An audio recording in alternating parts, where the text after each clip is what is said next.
A Oncológica do Brasil está preparada para atender todos os pacientes oncológicos. Seguimos todas as recomendações necessárias e continuamos aqui por vocês. O câncer não espera, não interrompa o seu tratamento. Juntos, vamos vencer. Contamos com equipamentos modernos e equipe capacitada. A sua vida é mais importante. Marque sua consulta e continue seu tratamento oncológico. Ligue 3223-5800.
Esqueça por um instante o status da medicina.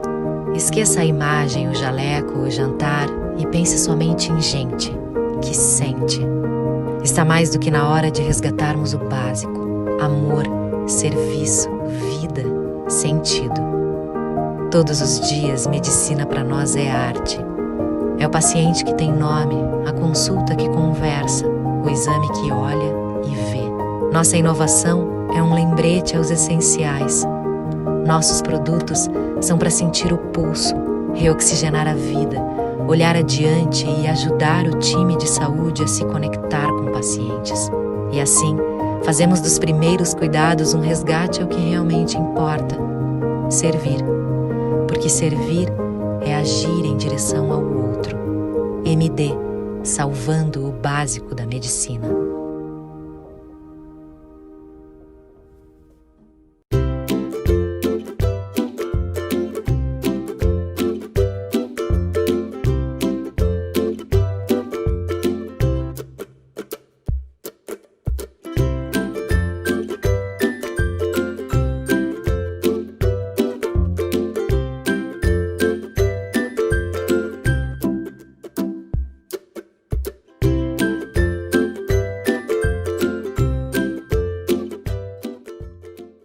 Agora, porque o Sanaflix veio para mudar o jeito como você estuda medicina e mudar para melhor. Primeiro, você pode confiar na gente. Nós somos o maior projeto de educação médica do Brasil. E não é só porque temos estudantes em todos os estados brasileiros e em 10 países no mundo. Nem porque tem estudantes de medicina em mais de 300 faculdades do Brasil usando o Sanaflix. É porque temos uma equipe de mais de 150 pessoas trabalhando para melhorar a qualidade do seu estudo e a maneira como ele chega até você. Nós nascemos da vontade de revolucionar a maneira como você tem acesso à educação médica. A gente acredita que o valor que você dá para a oportunidade de estudar com a gente é o investimento no profissional médico que você vai conseguir ser. Por isso, é importante que você possa acessar a gente de onde estiver. Por exemplo, se você precisa usar o Sanaflix além do desktop, desenvolvemos o nosso aplicativo. Assim você pode otimizar seu tempo aproveitando o nosso material de qualquer lugar e com o mesmo conteúdo. Afinal, quem estuda com a gente sabe bem o que a gente tem de bom. São mais de 700 resumos para você fixar o que aprendeu, 300 fluxogramas para te ajudar a conectar os assuntos, 700 mapas mentais para estudar de forma ativa e, claro, mais de 1.600 videoaulas para assistir quantas vezes quiser. 4,5 de 5 é a nota geral das aulas por nossos estudantes. Elas são dinâmicas e objetivas e estão sempre melhores. Temos uma preocupação especial em aperfeiçoar a metodologia e a didática da nossa equipe de professores padrão USP. Eu acredito no Sonarflix e eu invisto meu tempo na preparação das aulas porque eu lembro de mim. Quando eu estava no 4º ano, eu tinha a disciplina da reumatologia que era muito difícil, eu quase bombei. Eu fico pensando, se eu tivesse a Aline para me explicar artrite reumatoide, com certeza aquela prova teria sido bem mais fácil. Quando eu comecei a entrar na área do ensino, eu ficava maravilhado, velho, eu consigo impactar positivamente na vida de diversas pessoas de uma vez só. O número de pessoas que eu estou impactando, velho, que eu estou ensinando e capacitando eles para que eles vão na extremidade lá, possam ajudar as pessoas e melhorar, sabe? E fazer um atendimento adequado, fazer um atendimento bem feito. Isso é sensacional, velho, isso é muito reconfortante. Estudar medicina não pode ser caro, tem que ser fácil. Aproveite nossos planos e assine agora. A partir de R$19,50 por mês você pode ter acesso a todo o conteúdo sem restrições. E se você ficou ainda na dúvida e quer fazer um teste, fique à vontade. Experimente o Sonaflix por 7 dias agora. Olá, meu nome é Rodrigo da Cruz Guidalini, sou médico oncologista e oncogeneticista da Oncologia Adoro. Gostaria de agradecer pelo convite para participar do primeiro congresso online oncológico. E nos próximos minutos nós vamos conversar sobre quando suspeitar de uma paciente ter câncer hereditário. Vamos lá, vamos começar. Para introduzir esse assunto, nós precisamos falar um pouco sobre alguns conceitos de genética. Eu disse aqui como se fosse uma aulinha de biologia, vai ser bem rápido, fiquem tranquilos. E na sequência, eu gostaria de compartilhar com vocês 4 conceitos fundamentais sobre câncer hereditário. Então, pequena introdução, diz respeito então aqui ao nosso corpo humano. Vocês têm uma noção de quantas células que nós temos no nosso corpo inteiro, se nós contássemos uma por uma? Pois bem, cerca de 10 trilhões de células. E, como vocês sabem, no momento que você tem a junção do espermatozoide com o óvulo formando o embrião, a partir daquele momento todas as células têm o mesmo material genético. E eles são organizados, né, esse material genético ele é organizado em 23 pares de cromossomos.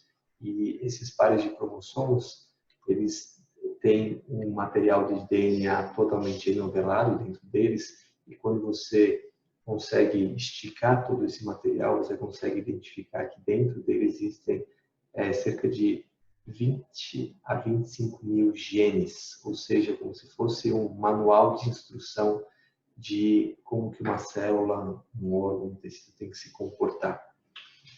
Pois bem, o primeiro conceito de câncer hereditário é justamente que ele não se restringe a síndromes raras e doenças estereotipadas.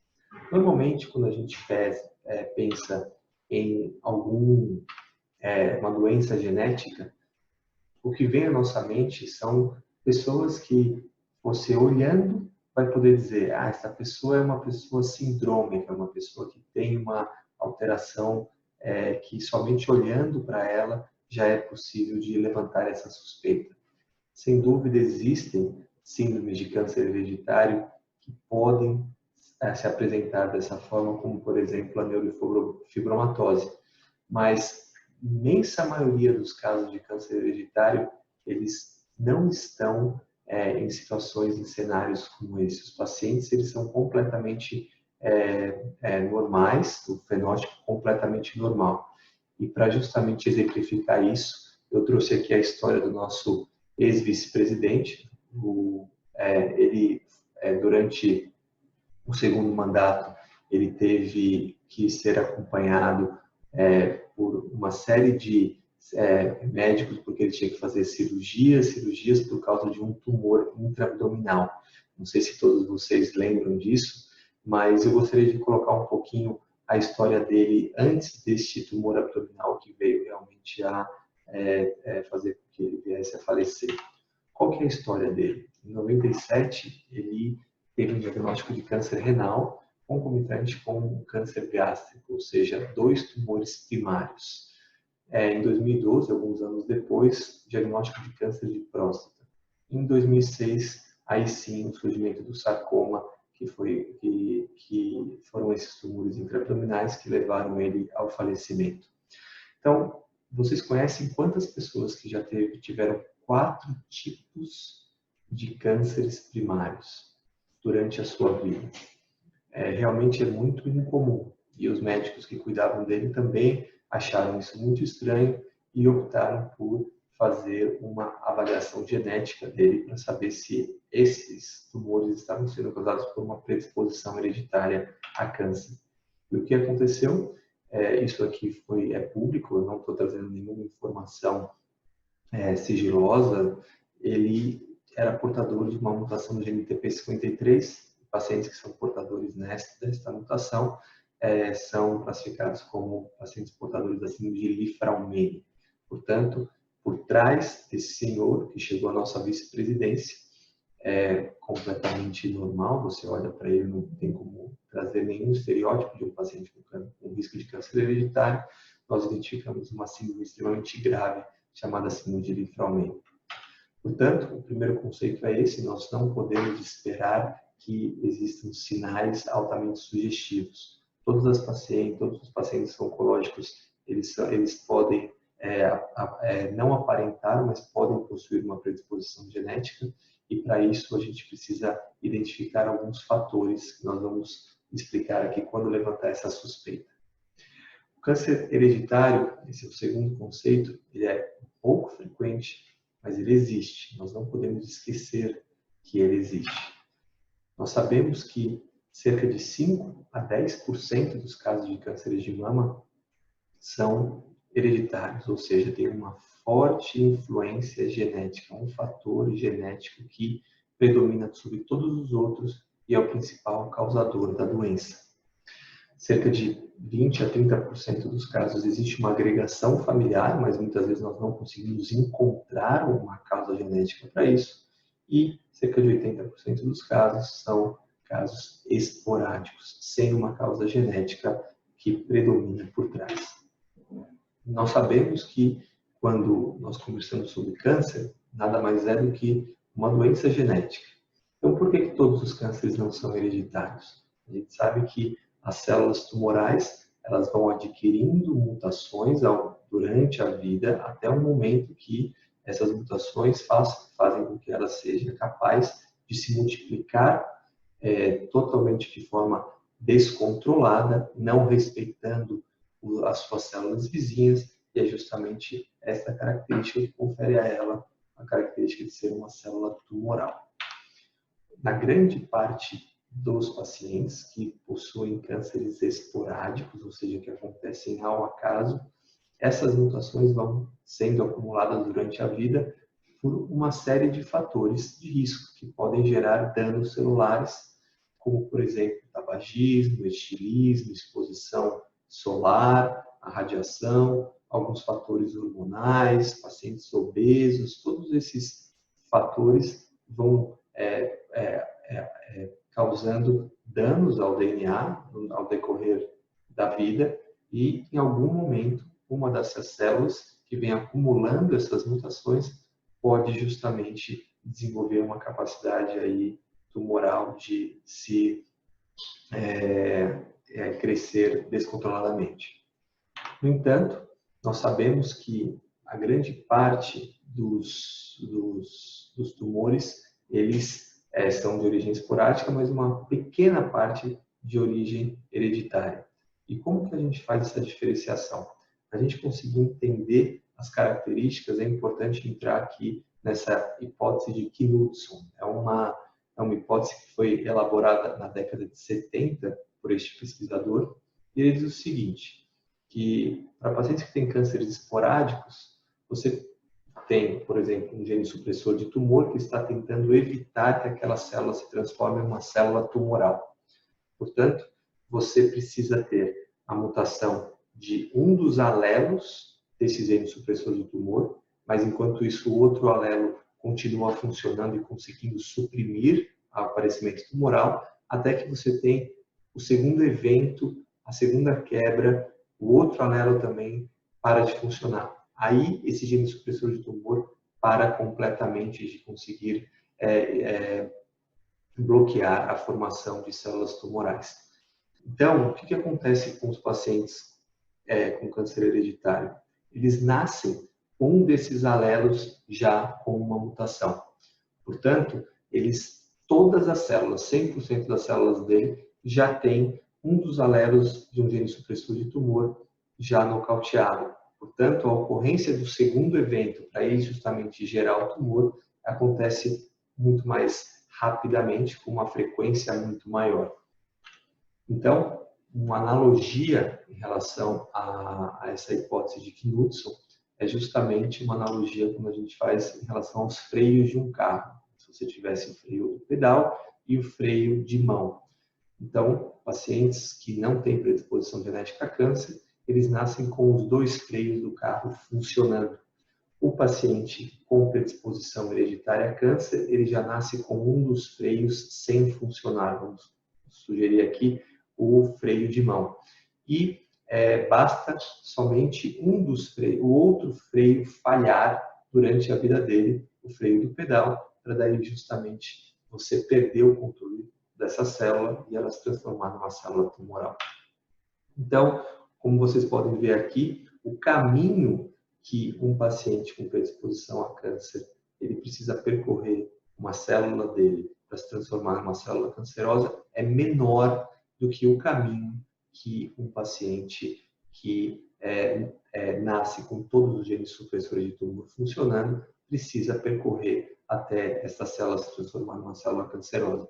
E é justamente esta diminuição, né, do caminho que traz uma série de características que são muito marcantes, que são as dicas que você deve buscar para levantar a hipótese de câncer hereditário no seu paciente. Quais são essas dicas?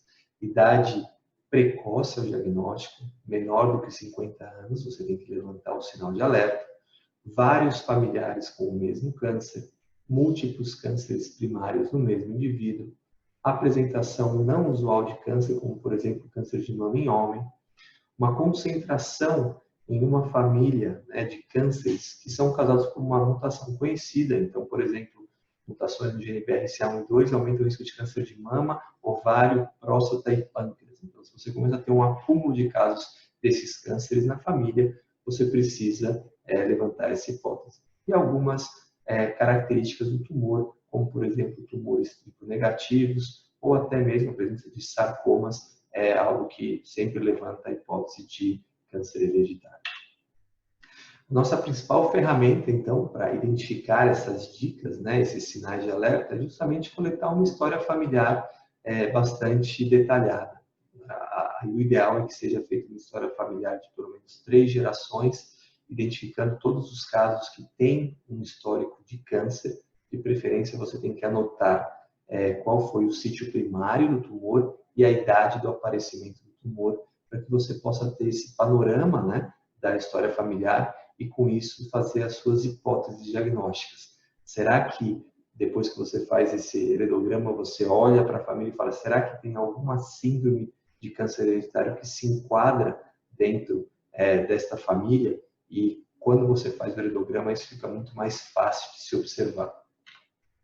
Então, aqui eu trouxe uma família que tem uma forte suspeita de síndrome de câncer de mama e ovário hereditário. As principais características, como vocês podem ver aqui, casos de câncer abaixo dos 50 anos, um acúmulo de cânceres do mesmo tipo, câncer de mama, mama, ovário, ovário, e a combinação de 2 tumores que nós sabemos que existe um gene que pode causar, caso ele esteja mutado, BRCA1 e BRCA2. Então, todas as gerações sendo acometidas, não há saltos nas gerações, e todas as mulheres têm o diagnóstico de câncer precoce. Então, essa é uma história clássica de síndrome de câncer de mama e ovário hereditário, e a gente sempre tenta iniciar o teste pela pessoa que tem o diagnóstico de câncer mais precocemente associado à síndrome, e nessa família, se nós pudéssemos escolher, essa paciente que teve o câncer de mama aos 39 anos seria uma candidata bastante interessante para iniciar a investigação genética. Importante dizer que no momento que você vai iniciar a investigação, você tem que explicar para a paciente todas as implicações que isso pode ter. Primeira coisa é dizer que se a gente identificar alguma coisa de genético por trás daquela doença oncológica, essa mesma predisposição tem 50% de chance de ser transferida para os seus filhos, certo? Então isso é importante de colocar. No entanto, existem muitos benefícios para o paciente. Essa informação pode trazer dados relevantes sobre o prognóstico da doença dela, induzir tratamentos personalizados, individualizados, e também você pode identificar algum órgão que ninguém estava preocupado, que também está sob risco de desenvolvimento de câncer, e você pode fazer estratégias de prevenção para esses órgãos, para que eles não desenvolvam a doença durante a vida. E existe um grande benefício também para os familiares, porque no momento que você identifica uma paciente com predisposição a câncer, outros familiares podem ser identificados que nunca desenvolveram a doença e podem ser colocados em uma estratégia de rastreamento e prevenção de câncer que pode fazer toda a diferença na sua história de vida. Existem várias síndromes de cânceres hereditárias, como vocês podem ver aqui, pelo menos aí mais do que 50 síndromes. É lógico que o generalista, o oncologista generalista não precisa saber sobre todas essas síndromes, mas tem algumas que são bastante relevantes e a gente vai colocar uma hipótese aqui, só uma das síndromes, que é a síndrome de câncer de mama e ovário hereditário, para a gente discutir o quão diferente fica o manejo desses pacientes. É lógico que existem algumas síndromes genéticas hereditárias que são fáceis de identificar somente pelo fenótipo do paciente, como, por exemplo, o síndrome de Cowden. As pacientes têm lesões mucosas e cutâneas. Existem as síndromes de polipose intestinal adenomatosa familiar, que são centenas a milhares de pólipos na colonoscopia. Tem síndromes, por exemplo, também que desenvolvem tumores do sistema nervoso central, rim. Essa daqui é a síndrome de Fonck e Hippolyta. Então, essas apresentações, elas por si só já fazem um diagnóstico clínico das síndromes, certo? Mas nós não podemos esperar somente este quadro clínico. Essa paciente é uma paciente com neurofibromatose. A gente precisa ir atrás daqueles pacientes que não têm nenhum fenótipo, né? Não se expressa nada fisicamente, mas que podem ter, e a partir daí a gente só pode, a principal dica são normalmente adquiridos através de um histórico familiar bem feito, e como vocês podem ver aqui, câncer de mama, cólon e próstata, existe uma grande porcentagem que são hereditários, e são essas pessoas que a gente não pode deixar passar. Então, é raro, porém existe, cerca de 5 a 10%. Vamos identificar as dicas que os pacientes nos dão através do seu histórico pessoal e familiar para achar esses pacientes. E o terceiro conceito é justamente o conceito que nós estamos na era da genômica e teremos que saber adaptá-la à nossa prática clínica. O projeto Genoma ele demorou 11 anos para ser realizado. Esse projeto ele iniciou em 1990, terminou em 2001, custou cerca de 2,5 bilhões de dólares e sequenciou o genoma de um indivíduo. Então, falar que testes genéticos na década de 90 era uma realidade, isso era uma mentira, porque era muito difícil de realizar esses tipos de testes genéticos. No entanto, uma grande revolução aconteceu nessas últimas décadas, uma queda drástica no preço para a realização de sequenciamento, e agora nós conseguimos identificar uma série de genes que estão associados à predisposição a câncer. Nós dividimos esses genes em alta penetrância, moderada penetrância e baixa penetrância. E a grande parte dos testes que nós realizamos hoje, eles tentam avaliar genes de alta ou moderada penetrância. Esta é a curva que motivou, então, a nossa entrada na era da genômica. O custo, então, durante o projeto Genoma de sequenciar um indivíduo somente, todo o seu DNA, era de cerca de 2,5 bilhões de dólares e 10 anos. Aqui a gente está falando, em 2020, que esse custo caiu para abaixo de $1.000 e ele é realizado em poucos dias. Então, se vocês conhecem outras tecnologias que evoluíram tão rapidamente nesses últimos anos, por favor, me avisem, mas porque isso daqui é realmente uma grande mudança de paradigma e a gente não pode utilizar mais o teste genético dentro da nossa prática clínica. O grande problema hoje, na realidade, não é nem sequenciar mais os pacientes, mas sim aonde armazenar. Está ficando mais caro armazenar essas informações de sequenciamento genético do que sequenciar o paciente em si.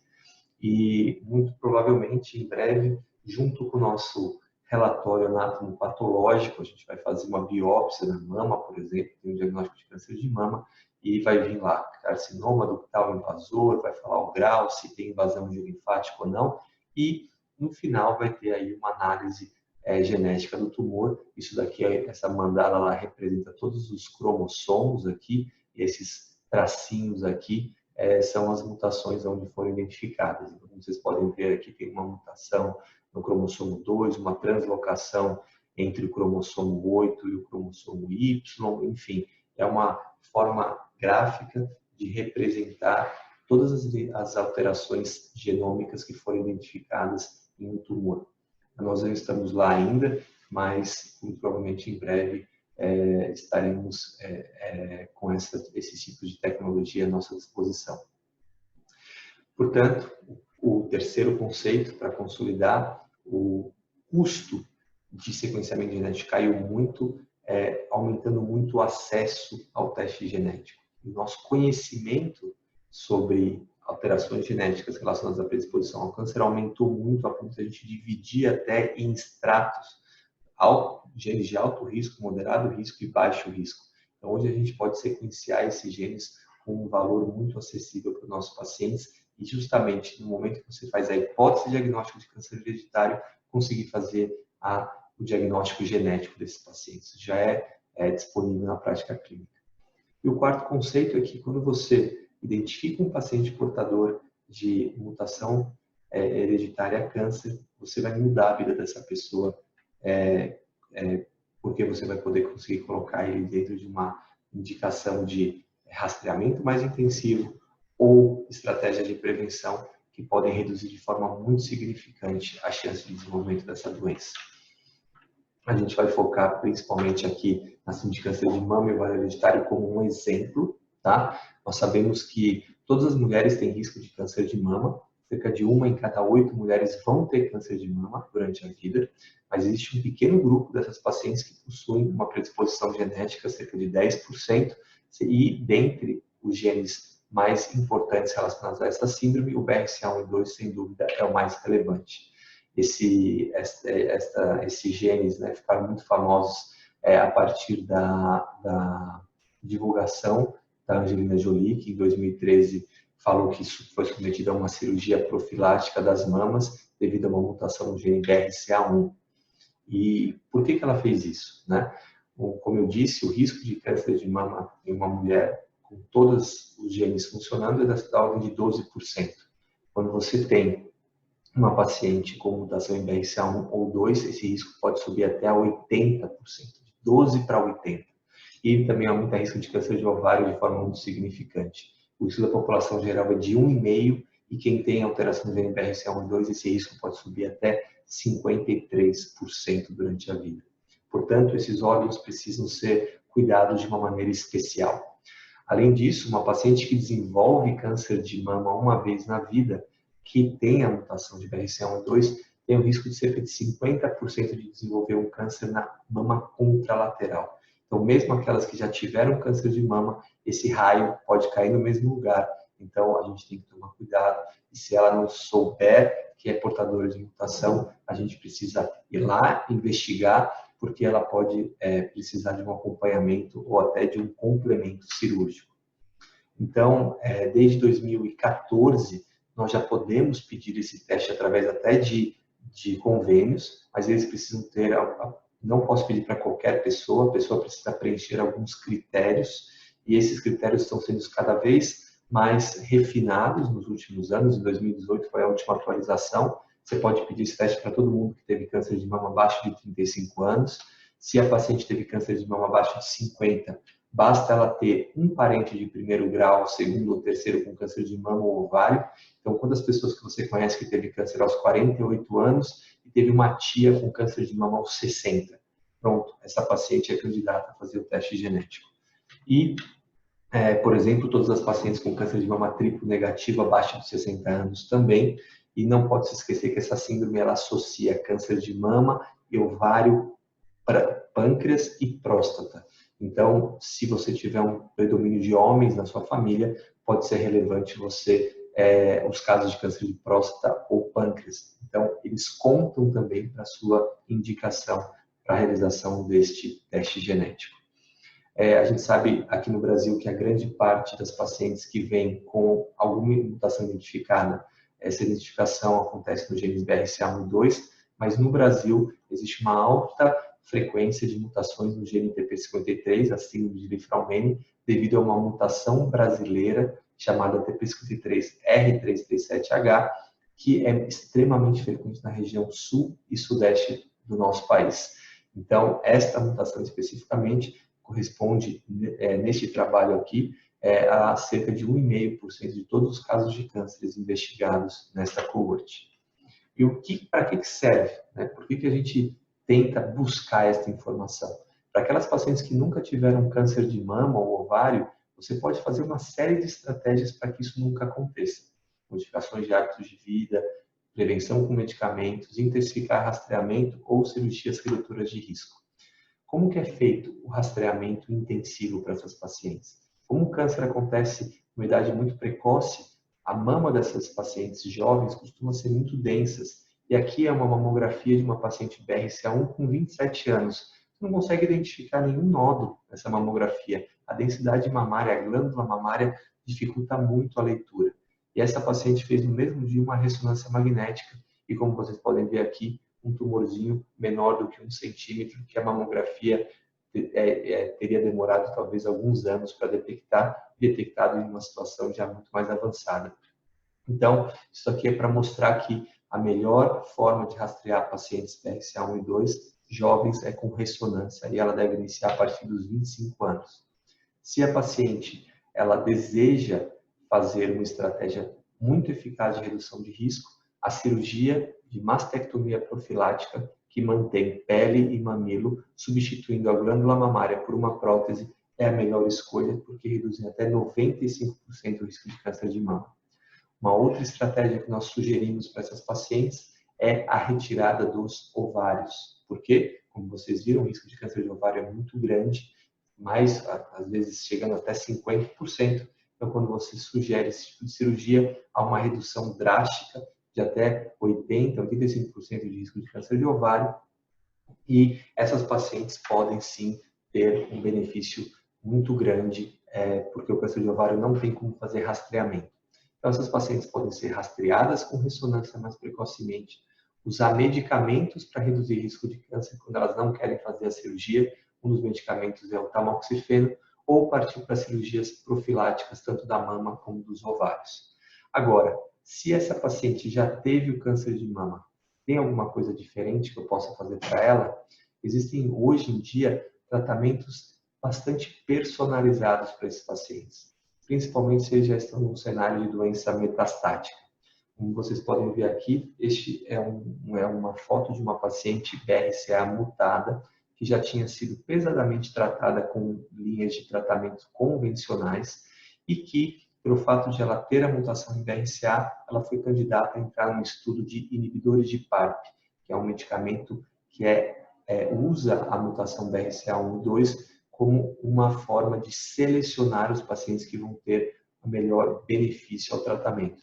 Como vocês podem ver aqui, essa paciente com uma doença extensa local, tanto na mama, na pele, no plastrão, somente com o uso deste medicamento, ela conseguiu ter uma resposta brilhante ao tratamento. Portanto, esse remédio ele só funciona para pacientes que têm mutação em BRCA1/2 e câncer de mama metastático. Para todas as outras pacientes que não têm a mutação, esse remédio não é indicado. E uma outra grande avanço que nós tivemos recentemente foi em relação ao tratamento de câncer de ovário. As pacientes que têm mutação em BRCA1/2, a gente inicia com quimioterapia e depois pode usar o mesmo remédio que a gente usou na paciente com câncer de mama, o inibidor de PARP, para manutenção. E as pacientes que fazem isso, elas conseguem ter uma sobrevida livre de progressão 3 anos maior do que uma paciente que não utilizou esse tratamento como manutenção. Você conseguiu deixar essa paciente livre de quimioterapia por mais de 3 anos, quando comparado com aquelas pacientes que tomaram placebo.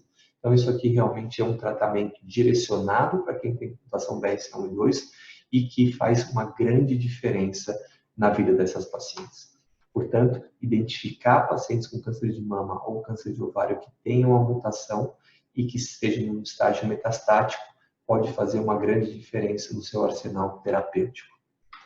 Portanto, para concluir, consolidando aqui os conceitos, câncer hereditário não se restringe a síndromes raras e doenças estereotipadas. Ele é raro, mas existe, cerca de 5 a 10% de todos os casos de câncer são hereditários. Estamos vivendo a era da genômica e a gente vai ter que se adaptar na prática clínica para usar esses testes no nosso dia a dia. Não é mais futuro, já é agora, a gente tem acesso, inclusive está liberado pelos convênios para pedir, e você, o profissional de saúde de uma forma geral, pode mudar a vida desses portadores de alterações genéticas hereditárias a partir de estratégias de rastreamento intensivo ou estratégias de redução de risco, como cirurgias profiláticas, por exemplo. Portanto, se você tem algum sinal de alerta sobre câncer hereditário, diagnóstico muito precoce, muitos familiares com o mesmo tumor, levante essa hipótese. Esse sinal tem que ser alertado. Medidas preventivas podem reduzir mortalidade de pacientes que já tiveram câncer e também podem mudar a vida dos seus familiares. E o conhecimento sobre a hereditariedade do câncer está avançando muito e cada vez mais nós temos mais opções diferenciadas e personalizadas para esses pacientes. Espero que eu tenha colocado um pouquinho aí na cabeça de vocês o quão importante é ir atrás desses pacientes, identificá-los e a partir daí fazer o melhor aconselhamento possível. Muito obrigado mais uma vez pelo convite e bom congresso para vocês.